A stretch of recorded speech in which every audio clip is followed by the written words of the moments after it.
The footsteps I heard were light, as if they belonged to a house cat or a stealthy fox.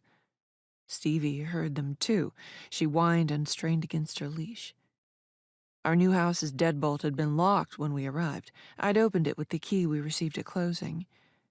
The rooms were empty, the August air inside close.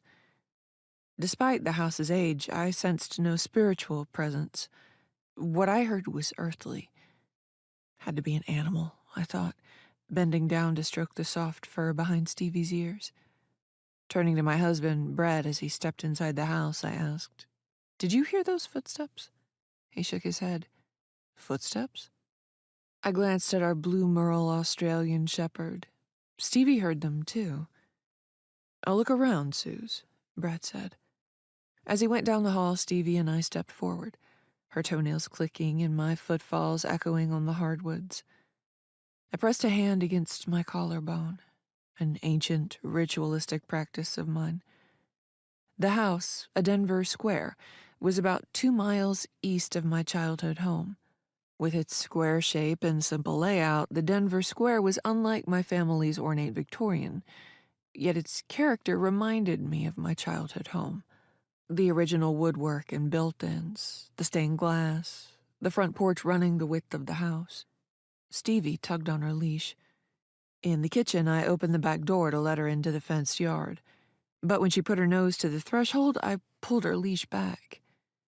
On our doorstep was something lumpy and gray. Appearing behind me, Brett said, "I didn't see anything." His gaze followed mine toward the floor. "Ugh, what's that?"